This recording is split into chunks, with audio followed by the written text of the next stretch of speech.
فرما, ہمارے لیے آسانیاں پیدا فرما. اللہ تعالیٰ ہم جو یہاں آئے ہیں, جمع ہوئے ہیں, اللہ تعالیٰ ہمارے آنے جمع ہونے کو قبول فرما لے. ہماری تمام کوششوں کو بہت خوبصورت کامیابیوں کے ساتھ مکمل فرما. اللہ تعالیٰ ہم تمام کے لیے آسانیاں پیدا فرما. آمین. وآخر دعوانا الحمدللہ رب العالمین. صلی اللہ علیہ وسلم تک, محمد صلی اللہ علیہ وسلم تک انبیاء, رسول, پیغمبر اللہ تعالیٰ نے بھیجے.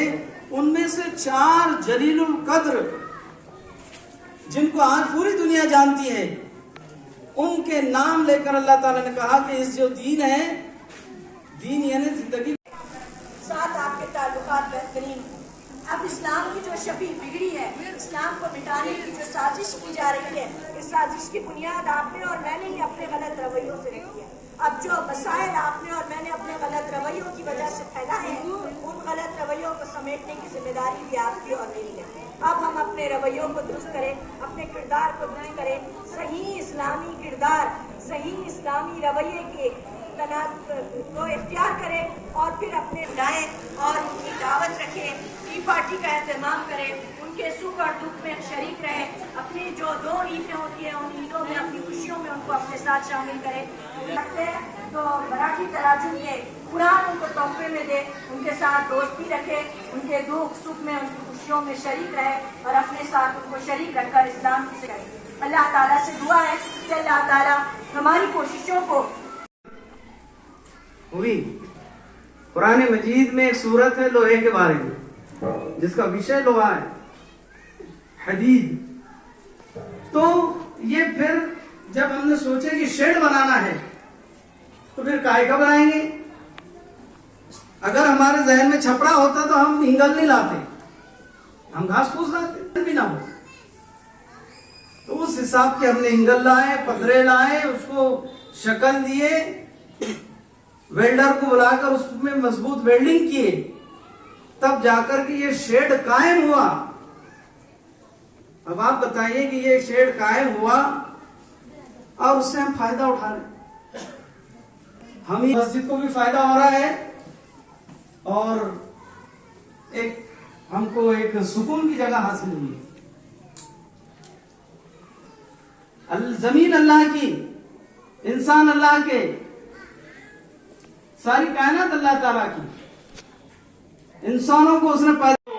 عقبہ کے لیے تم نے کیا خود کو سنوارا ہے؟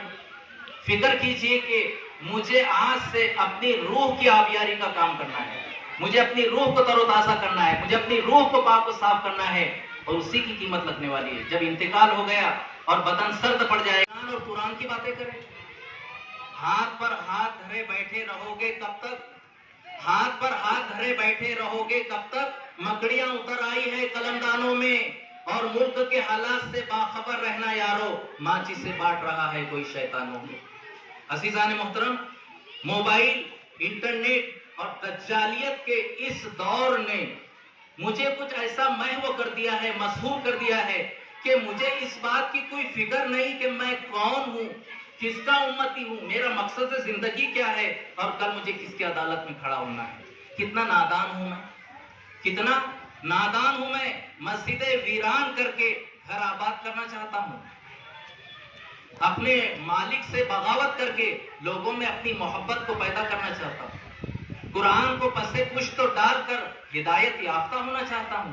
کتنا نادان ہوں میں کہ سنتوں کو پامال کر کے شفاعت کی امید رکھتا ہوں, لوگوں کے حقوق پہ دست درازی کر کے چین کی نیند سونا چاہتا ہوں. کتنا نادان ہوں میں کہ اہل و عیال کو حرام کمائی کھلا کر ان سے فرما برداری کی توقع اور امید رکھتا ہوں, اور سینوں میں قدورت رکھ کر عبادتوں میں حلاوت اور مٹھاس چاہتا ہوں.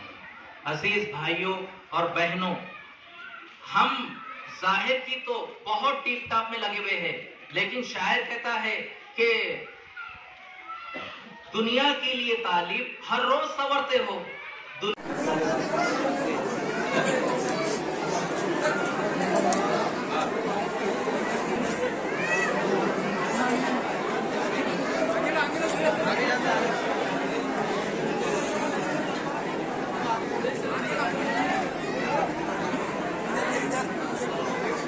Gracias.